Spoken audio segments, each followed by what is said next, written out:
Okay, good morning. You got two. Now it looks really dark in here with all the shades drawn. Natural light from one window. Do you guys feel claustrophobic at all? Yes. Yes? Do you need to open the windows? No. No, don't open the windows.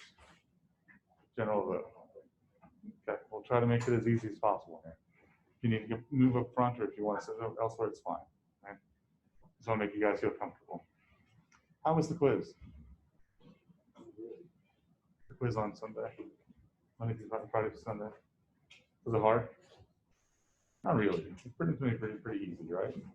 The idea is just to reinforce the material that you've gotten to give you some points. Okay, so that's really the point of the quiz. You have another discussion forum this week. It has to do with tacit versus explicit knowledge, which is how do you share what people know internally, and it's hard to share, hard to understand, hard to train others, versus explicit knowledge, which is stuff that can be written down and can be shared with everybody, like a report, pretty easily. If everybody knew everyone else's tacit knowledge, you'd be pretty good. Here's an example of tacit knowledge. I know when I go to Costco what aisle the spices are in. I just know. I mean, I've been there enough times, I know exactly what aisle it is. I know the ketchup is usually in this aisle. I know where the flowers are. I know where the snacks are. I know where the meat is. I know where the produce is. Have you ever gone to a Walmart before and you kind of just know where everything is? Have you ever gone to a different Walmart before and think, oh yeah, this is like my home Walmart. I know where everything is. And I kind of just go and I know. That's tacit knowledge. Explicit knowledge is actually having things specifically written out, like how to make a whatever. How to make a McDonald's hamburger, cheeseburger. Like you kind of know it's a step-by-step process. And you train yourself in that process and do it over and over again until you memorize it. And then you try to make it better. So how do you go about making people's tacit knowledge explicit? Again, if everybody had everyone's tacit knowledge publicly available, our organization would be much more efficient than what it was before. So that first post is due by Wednesday night. Your response posts are due by Friday night. And your quiz is on Friday. It'll be due by Sunday night, just like before. You'll get tired of this routine, of that process, but I want to make everything digital since not everybody is going to be in the classroom. All right, what did we talk about last time on Wednesday? Oh, so long ago. Do you remember? What'd you say? Rich and par. What is rich?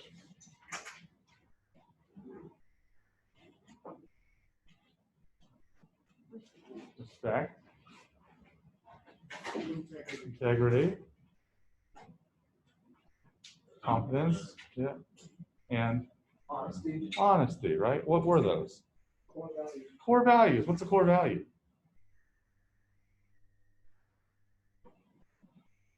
What's an organization believes in? Yeah, it's what an organization believes in.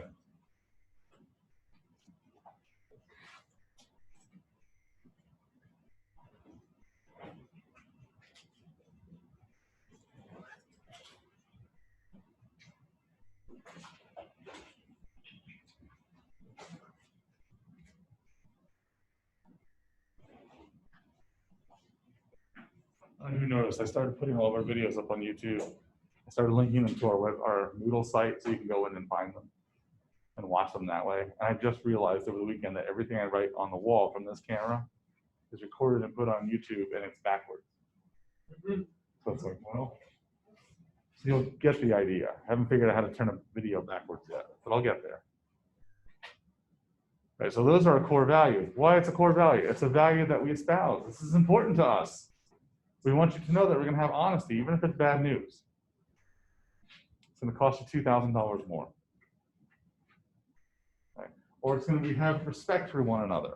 Even though we disagree, we still respect other people's opinions. That's going to be critical in the next 2 months of the election. Right? So we respect other people and who they are and their thoughts and their ideas. We don't say that they're stupid ideas or they're stupid concepts or stupid people because of that. So we're going to have those core values that are important, right? And PAR, what was PAR? Core values determine what's PAR.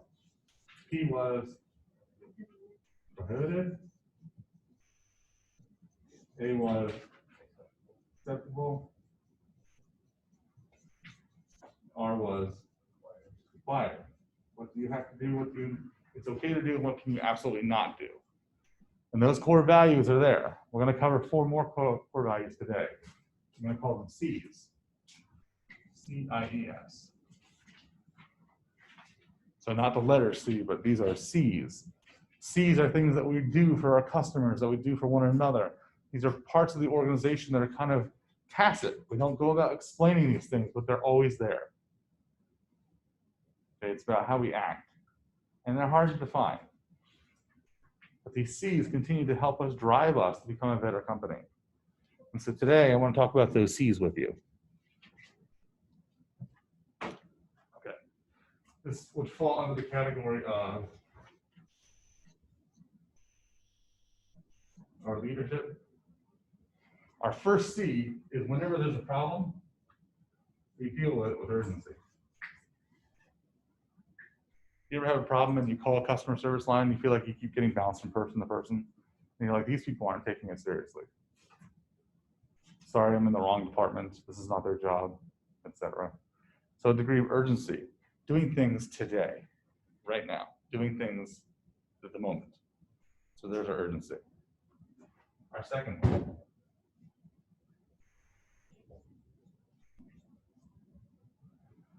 Doing the right thing.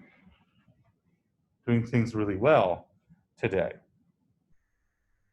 So it's important that not only do we answer your question, but we answer it the right way. We answer it the way that you would like to be answered, or you would like to have the solution to the problem, or you'd like to have something done. It's done now, right?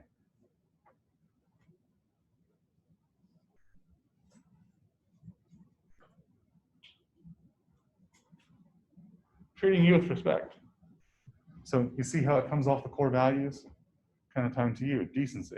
Doing things well with others in mind today. So we have yours mindset. We have something called empathy. What is empathy?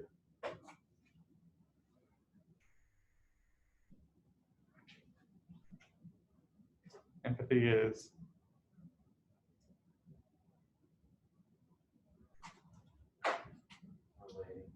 relating to somebody else. It's putting yourself in their position. If I had a broken problem right now, if I had a sick child, if I had a problem with such and such, if I had a challenge with my significant other, whatever it is, if I needed a haircut right now, could you do it? Have it done? Or what would you do?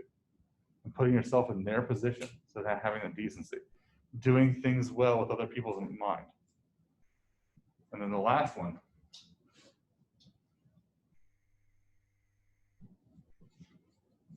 doing things well with other people in mind every day. So you see the 4 C's, they kind of build on top of one off of another. And the 4 C's together kind of mesh with these core values. So we're going to always, every time we have a problem, we're going to go into it with urgency.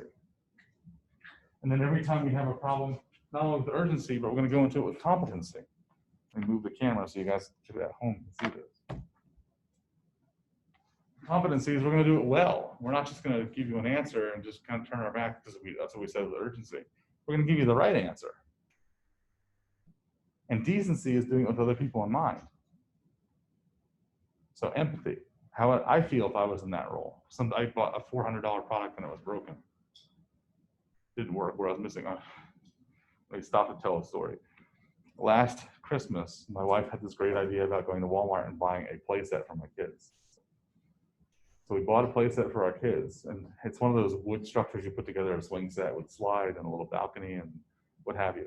And it was $300, I think. And I found out that it was shipped in 5 cartons, 5 boxes. And we got 2 boxes. And the 3rd one was supposed to come next week. The 4th one was delivered to Louisville, Kentucky. And the 5th one, nobody knew where it was. It ended up being in Georgia. I was on this thing for so long, and I said, I'd like to return this because we don't have all the pieces. And Walmart said, sorry, you've already bought it. It was a Black Friday sale. We can't take it back. So what do you do with half of a play set? And how would you feel if you were told, I'm sorry, we can't give you your money back? Here's another situation at Walmart. I like picking on Walmart because I used to shop down there when I lived in Florida. I had another situation where I was waiting in the customer service line to return something. And I kid you not, the guy in line in front of me said, yeah, I need to return this steak. Well, what's wrong with it? Well, I cooked it too long. I'd like to get my money back. Now, would you give that person their money back? No. And they did. I was like, I need to do this more often. I cooked the chicken, I didn't cook it long enough. Can I get my money back? Can you imagine? But they did, right? So it's getting urgency, answering the problem with competency, doing things the right way. Is that the right way? Well, for the customer, yeah, they're excited. I got my money back. For Walmart's position, they're probably looking at that customer service person like, are you serious? Are you even contemplating giving the money back? What are you thinking? With decency, we're doing it with other people in mind. Well, I can understand. In my case, with the playset, you're not getting all the pieces, all the boxes you're supposed to get. And we don't even know where the fifth one went. And then the fourth one, consistency, we're gonna do it with every customer. Consistency is another situation where one of my friends is a doctor, and he had a remodel done to his house. And so the person that laid the tile gave him an estimate. And the person down the street from this guy, he also was having his bathroom redone and gave him a tile estimate. And it was close, not exactly, but it was close to the same square footage, the same job that had to be done. And the doctor's charge was twice as much. Probably because, or I assume because he's a doctor. So $3,000 or $6,000, why is that? It violates this idea of consistency. Excuse me. And it sucks that we can't bring water in. The consistency is there, that we have this idea that we're going to do the right thing every single time. So that's consistency. So again, doing things now, doing things well now, doing things with other people in mind now, and then doing things every time with other people in mind. Well, that makes sense. So here's this idea, excuse me, of these 4 Cs. These things help us identify what we do in an organization. They tie to our core values directly. They help show other people how we function. Hopefully, if people decide to share our business word of mouth, they can say what a good experience they had because we follow these 4 Cs. What do we want to be known for? What do we want to be recognized as? What are our priorities and what's important to us? And again, tying back to these core values. How do we want to behave? If the camera's on us and we don't know, what are they going to? What's the camera going to show and how we behaved? What we did. So for me, I'm realizing I keep standing in front of the board with this camera. Right. So move out of the way and show other people. In the same way, how do we behave in our company? And how do we make that happen? How do we make things happen? The C's help us be other-centered and work toward our strengths. And they're just the beginning. So if we go back to our leading, erase our par.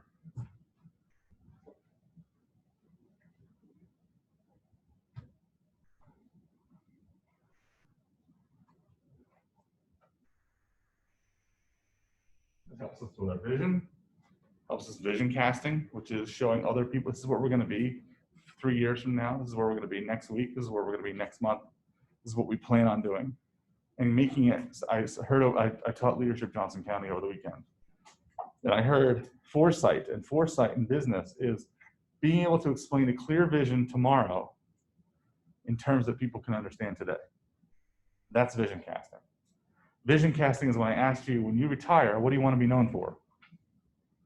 Anybody think about that? And people have a reception line, they want to shake your hand. Thank you so much for being such a role model and being so good at X. What is that X? That's vision casting.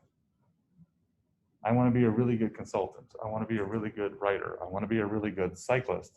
I want to really be a really good athlete, overall athlete. I want to compete in the state Olympics, whatever it is. I want to compete in the national or international Olympics, right? I want to be a really good accountant. Some people put, I just want to be happy. What makes you happy? So the idea of vision casting. Over the weekend, we talked about trust in organizations. Why is trust essential? Because if somebody says they're going to do something, you hope that they're actually going to do it. You trust that they're going to do it.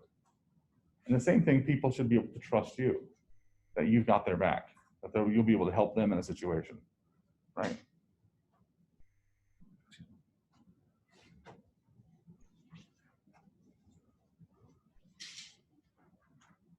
There's a degree of confidence that we're going to succeed. We're not going to be wishy-washy. We're going to say, this is what we're going to do. We're actually going to do it and make that happen.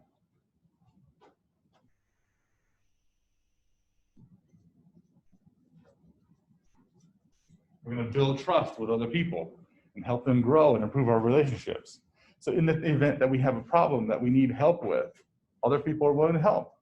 Why? Because they know that I'm trustworthy. They know that the organization is good, that we can behave in other people's best interests. And people talk about us, right? And there are more too, but I'll just start with these 4.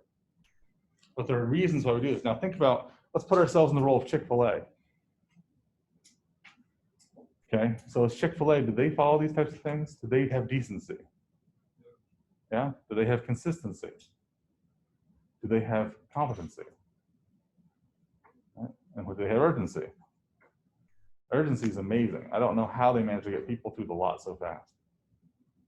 They do. I've had people run after me to give me a Chick-fil-A sauce cup because I'm too far ahead in the process. And they're like, hold on, you need a Chick-fil-A sauce. I'm like, you were right, I did. I forgot about it. And they give you that, right? So I mean, Starbucks, as much as whether you like or dislike Starbucks, every time my dogs are in the car with me, I always get a pup cup, which is just a cup of whipped cream. And my dogs are big, so they like to chew apart the cup and tear it apart and just almost eat the whole thing. But like, I don't ask for it, it just happens. So you get a cup of whipped cream for every dog you bring. It's like, it's better than a treat, right? Unfortunately, I don't have any lactose intolerant dogs. But still, that decency that's there, putting other people in mind and going ahead and doing that. Okay, we're gonna change the topic. You guys understand this? Are you okay with this?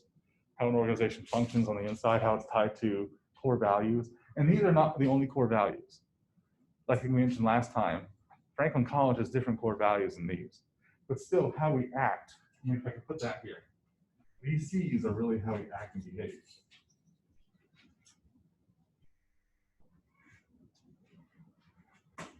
Right. These are our espoused values, and this shows how well we do it.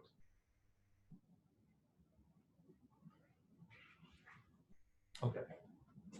So I'm going to erase some of this in the middle. If you guys are okay with that. For those who are online, hopefully you guys can see this. So I'm going to erase some of this.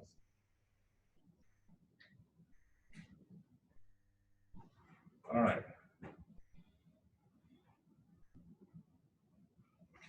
So next I want to talk about emulsions. Anybody good at chemistry? No. If I put stoichiometry on the board, you guys can you follow it?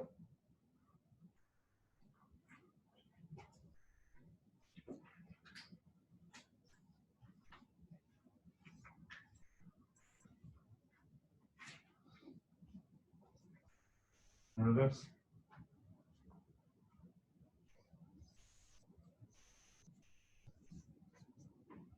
How do I get that? How do I change these parameters to get that? Gosh, wouldn't I hate that? Did anybody ever diagram sentences in English? No, I had to do that. I mean, I was probably back in the dark ages, right? I had to diagram what was a verb, what was an adjective. You had to rearrange a sentence and have different balconies and slides and everything. Oh my goodness, it was a nightmare. So diagramming a sentence like, how are you today? Takes like 15 minutes. All right, this is kind of like this, but it's a little bit different. Stoichiometry is the way of balancing your equations. What is an emulsion? You guys remember lab work in chemistry? Did you guys do lab work in chemistry? What's an emulsion? Hold on, I should probably look this. There you go. An emulsion is a system, such as fat and milk, consisting of a liquid dispersed with or without an emulsifier, so something that disintegrates it, in an immiscible liquid, usually in droplets larger than a colloidal size. Now, what does that mean? What's an emulsion? In a solution, if I add something into it and it makes everything kind of mixed together, that's an emulsion. So if I have oil and water, or oil and vinegar, I talk about salads, right? And I take something, an additive, and I put it inside, and it makes everything blend together. If you guys paint, there's a term called glaze. A glaze takes different color paints, and if you go over with a similar color glaze, it kind of blends them together. So you have a seamless transition between the two different colors. That's an emulsion. So when we talk about leaders,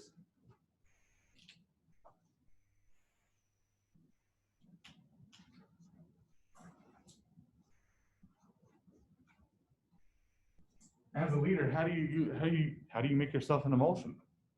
Not necessarily a test tube, but how do you make yourself an emulsion in an organization?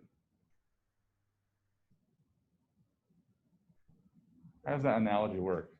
And I have to tell you, the first time I read this, I was like, what? But it makes sense. If I said we all had to work together on a project, 22 different personalities, 22 different opinions, 22 different solutions. How should the company move forward? What one solution should we choose? And how do we do that?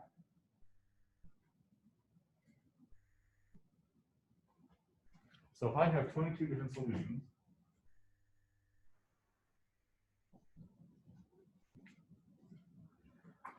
how do I get to come down to one solution? It's my job as the leader to blend the rest of you together. Take all of your solutions and put them together. You get an idea to kind of see what's common, see what's not, and then create a side note tie on the same way. Like, how do I come up with the idea of what's the one solution? What's our one gold standard we're going to go forward with? That's not easy. But here's some ways to go about doing it. Okay, so practical ways of doing this as leaders. The first one is, you remember this in school?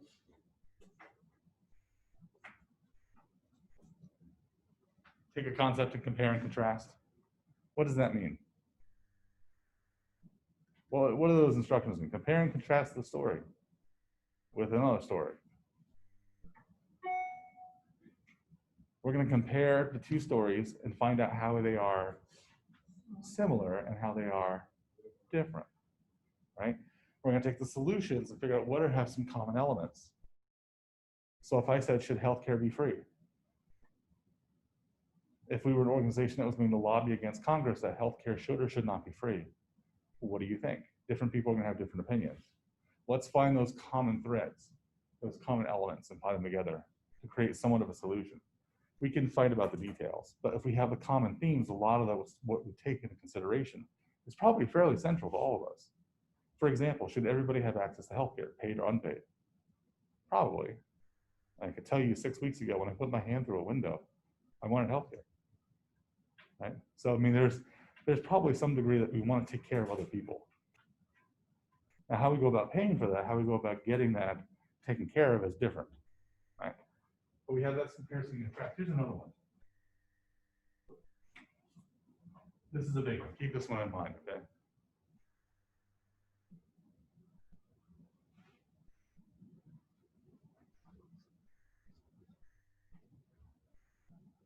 Ever have a boss tell you this is what we're going to do? This is what we're going to do, and that's it. There's no solution. There's a solution. There is no negotiation. There is just, this is what we're going to do. And sometimes you hate that idea. You're like, oh my goodness, this is such a stupid plan, right? Weigh-in leads to buy-in. Now, what do I mean by that? I mean, if you ask all 22 participants in this room, what do you think we should do with healthcare? Everybody giving a perspective is going to allow everybody to buy in at some point. Why? Because you were heard. So if we went around, I said, don't put your name to it, but just write down secretly, anonymously, what are your thoughts? Or if I put it up on a website that I couldn't trace you, what are your thoughts? How would you go about doing this? And because everybody had a chance to put in their thoughts, they're more likely to buy into the final solution, even if it's not theirs. So practically, weigh-in leads to buy-in. If I asked you, our classes should be half as long. I know some of you guys are tired, some of you guys are falling asleep right now. If our class should only be 25 minutes, should we do it or not? Why should we do it? Why should we not do it? Weigh-in leads to buy-in. So yeah, I'm tired. Gosh, it's an 8:50 or is it 8:50 or 8:40? I never know. right? It's an 8-something class. It's not even 9 yet. It's pretty outside. I want to actually enjoy fall. I mean, we can do this stuff online. We don't need to do this in class. It's safer that way. At the same time, I've been at home by myself for so many months. I'd rather be in person, even if we got to wear masks, right? I just want to see other people. Like when I say to you guys in the morning, it's good to see you. It really is good to see you. I get to have conversation with people older than 12, right? This is great. But still, there are reasons as to why we could go to halftime, reasons why we should go all virtual, reasons why we shouldn't go all virtual.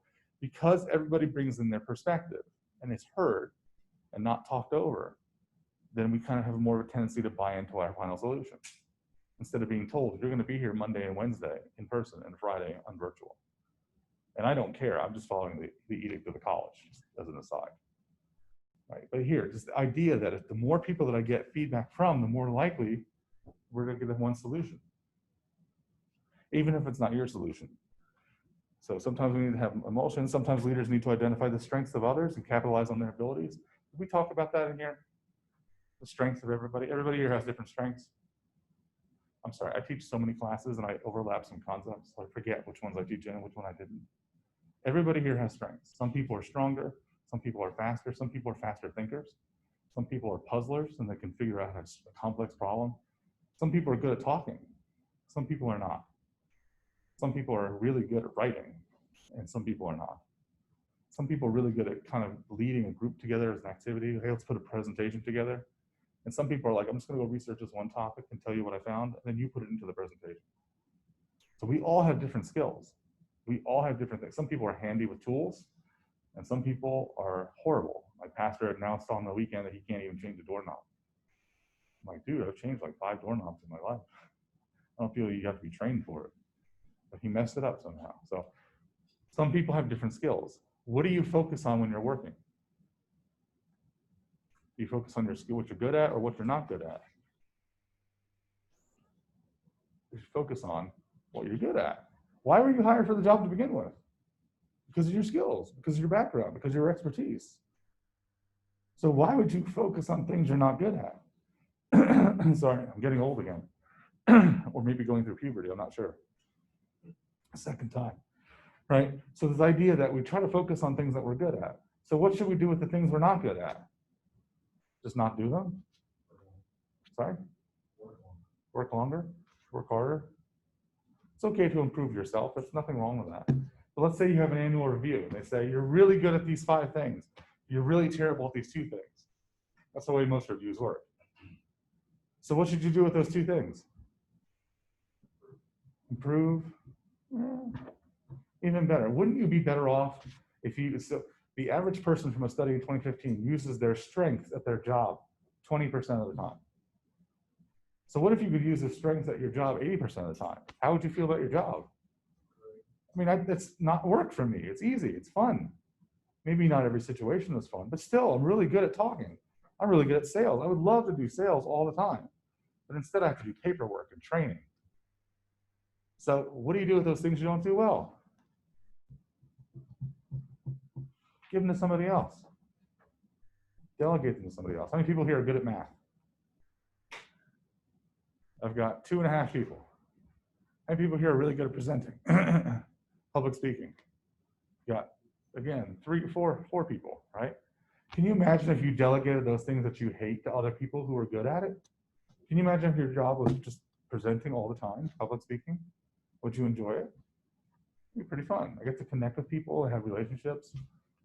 When I used to work as a buyer at Bell Labs, sorry, for 7 years, I used to be the gatekeeper, and suppliers would come to me all the time and say, hey, I would love to talk with you about our product. It's like, great, where are we going to lunch?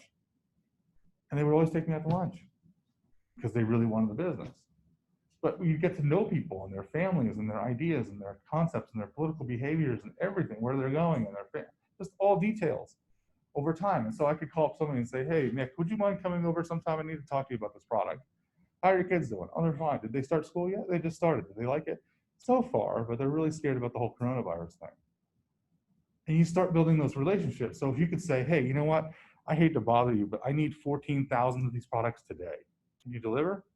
If you have that relationship, yeah, I can. Hold on. When do you need it by? 5 p.m.? that okay if I get them to you by 4? And people are willing to do things and go above and beyond because of that. Part of that is this idea that people are starting to merge together. They're starting to build these relationships. So that's number 3.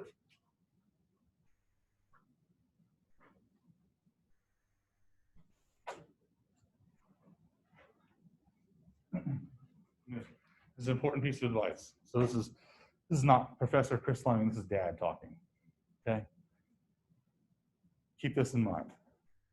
You cannot solve problems on your own when you start working.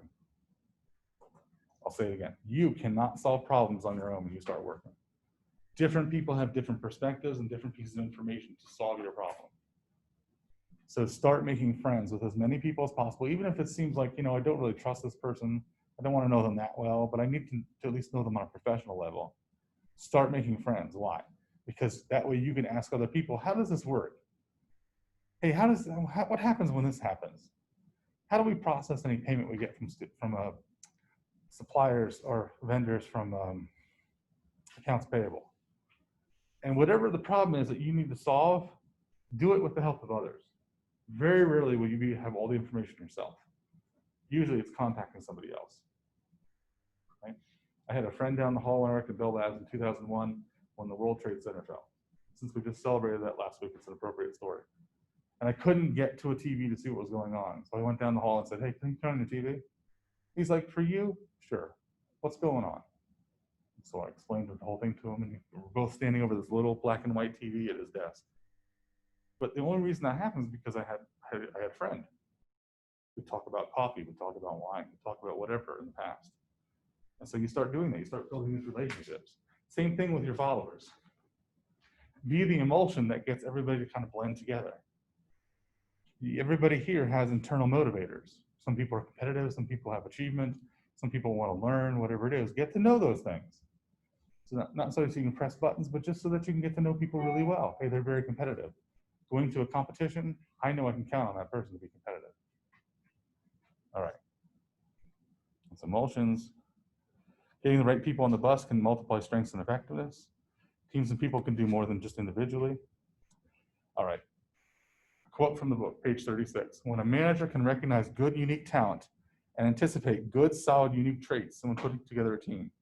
A manager must become the unifying agent, the emulsifier, to keep dissimilar people together. It takes more managerial work, vision, and courage to carefully put this team together, yet the results are definitely worth it. So be the emulsifier. It's not just creating the values for the organization, but it's also putting together the teams that are there and being that emulsifier that brings everybody together to create a solution. Okay. And try these, this is not in the book, this is from me as a leadership developer. Compare and contrast for certain solutions. Second, weigh and least buy-in. Don't forget that. The more you can get everybody's opinions, the more likely they are to buy in. And third, build relationships with people one-on-one. So the last thing I'll go over today, and I'll let you guys go, is think of a game of chess versus checkers. From a distance, they look exactly the same. Same kind of board, pieces on the board, 2 players. What's the difference between chess and checkers? Which one's more complex? Chess. Chess is more difficult, right? The people that play chess or just play casually. Chess is much more complicated. Does everybody here know how to play chess? Some people are like, I kind of know, but I don't really know all the pieces, but I kind of get it. Does everybody here know how to play checkers? Which one's faster? Checkers. Wouldn't it be easier as me, as a blanket person, as leaders, to say, everybody here behaves the same way, just like checkers. Similar colors, similar stances, similar ideas, similar movement, right? Which one's more fulfilling when you win, chess or checkers? Chess, right? Why? I put the time into it. Different pieces do different things. Different pieces interact different ways. And so now that I know more about the chessboard, if I have this entire strategic plan crafted, and I can, after 2 hours, more time, end up winning a game or having a great solution that wins the game, I feel more rewarded, and the organization behaves better. So think chess versus checkers in this regard, right? And it's, from a distance, they look the same, but they're not. And some leaders will treat everybody the same way, even color blindness, or even personality differences, and other people will treat everybody as a chess game. Different pieces have different meanings, different strengths, different values. You as the leader, as the chess player, are the emulsifier. You're putting things together to make a great organization, to make a great army, if you will, in the game of chess. Make sense? Okay, any questions before I let you guys go? Okay, know your 4 Cs and know what an emulsifier is as leader. Know these 3 things too. I'll see you guys on Wednesday. Remember, your first initial post for the discussion forum is due by Wednesday night.